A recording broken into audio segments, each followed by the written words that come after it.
Bonjour à toutes. Aujourd'hui, j'ai envie de vous parler du personal branding. Est-ce que vous savez ce qu'est le personal branding et à quoi ça sert?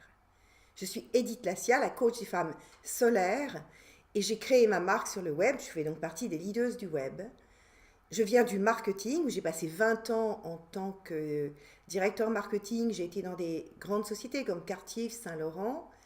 Et au fil du temps, je suis devenue la coach des femmes solaires. Alors, je vais vous parler de quelque chose qui est très important de maîtriser, en particulier quand on vient sur le web et qu'on veut, comme vous, devenir une leaduse du web. Alors d'abord, qu'est-ce que c'est une leaduse?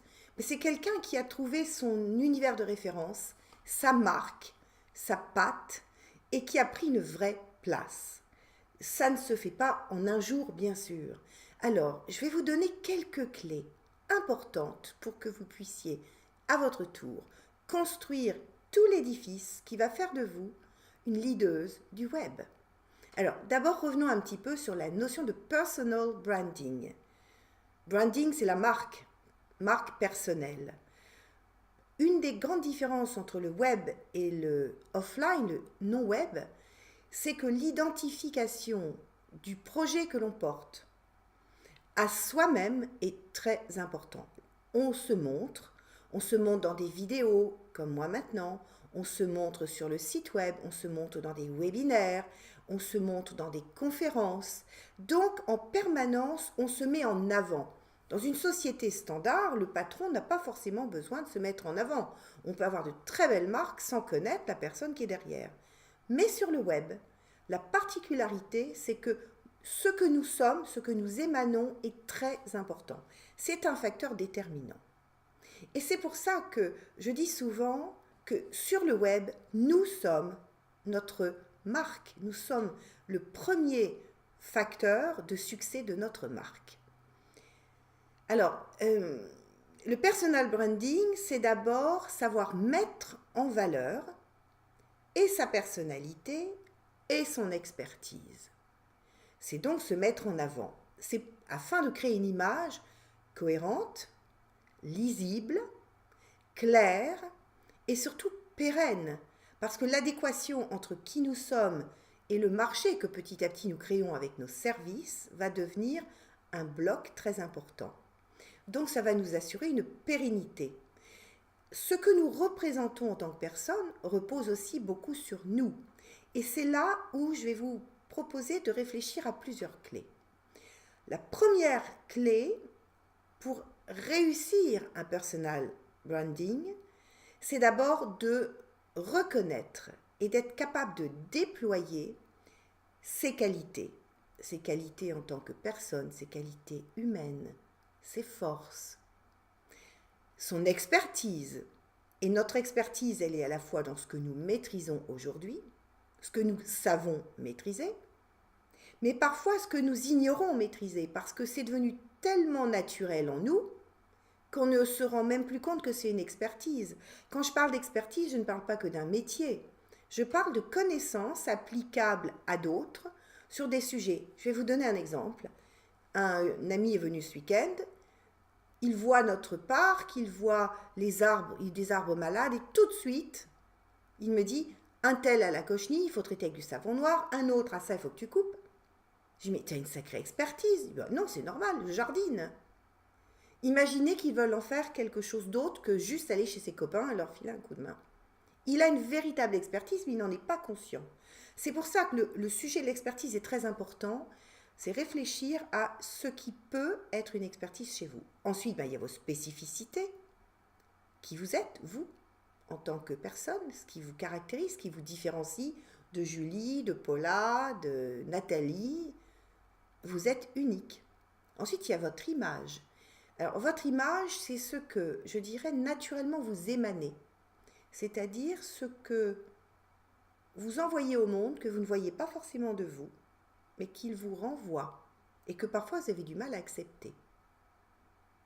Et si vous réfléchissez bien, très souvent, quand on nous envoie des choses très positives de nous, on ne les prend pas forcément, complètement, parce qu'on ne se voit pas dans sa version la plus positive. Mais là, on parle d'estime de soi et de confiance en soi, qui est une de mes spécialités, et qui est déterminant dans la création d'une marque. Comme je dis souvent, 80% repose sur notre state of mind, notre mindset, c'est-à-dire notre capacité de nous apprécier, de nous reconnaître et de nous estimer. Donc, je continue.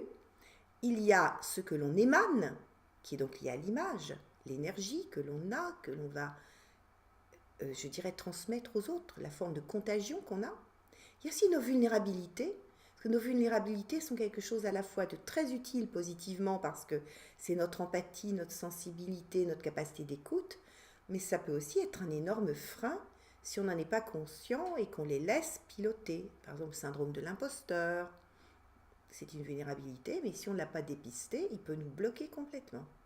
Nos valeurs, qu'est-ce qui est important pour nous?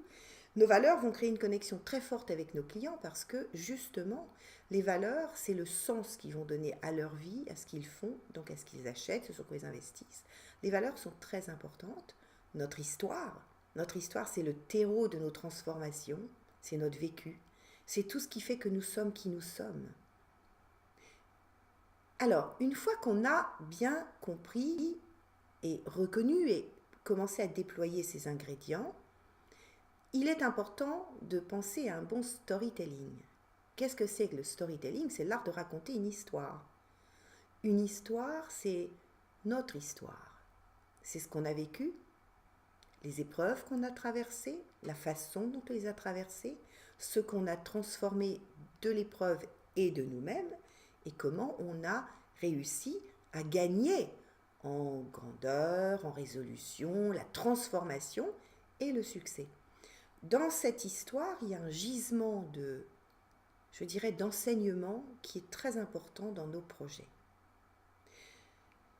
J'appelle ça un peu le conte, parce que finalement, c'est un conte initiatique qu'on peut raconter, qui va parler aux gens, qui va les toucher, qui va leur donner envie de travailler avec notre histoire, parce que notre histoire va résonner avec la leur. Un autre élément important, c'est le marketing mix. Qu'est-ce qu'on appelle le marketing mix, c'est la déclinaison de tous les éléments de marketing de notre marque.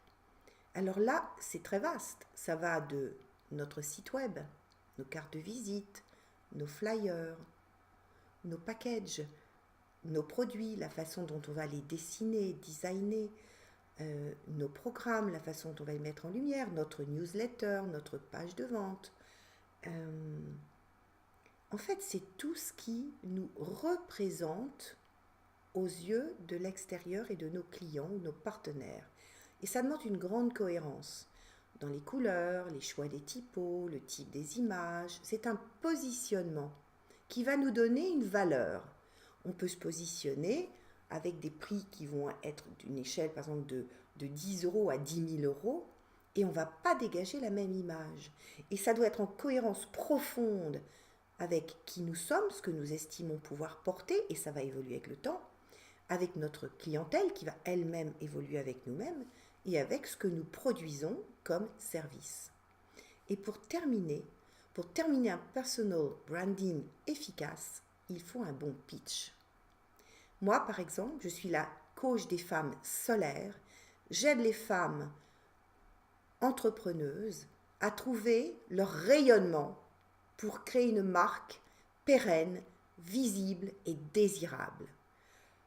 En quelques secondes, en quelques mots, on dit maximum 2 minutes. Il est important d'être capable de dire qui on est, qui on aide et à quoi ça sert.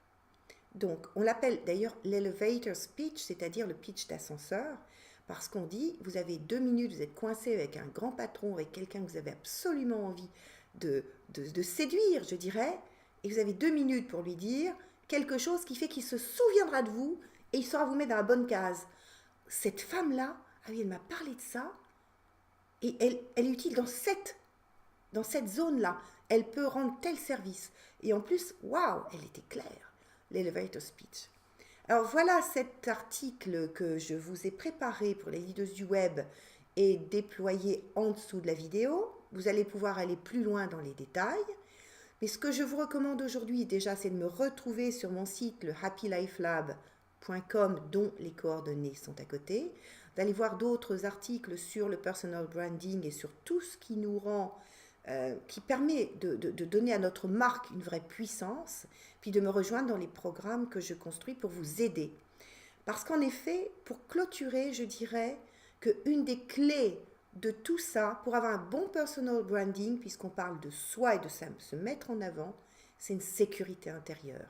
Et là, il y a beaucoup de verrous à ouvrir, beaucoup de portes à pousser pour pouvoir atteindre une forme de confiance, de positionnement de soi clair, posé, juste et serein. Alors à bientôt et surtout, n'hésitez pas à travailler votre compréhension de votre personal branding parce que c'est une des clés essentielles de votre succès sur le net. À bientôt.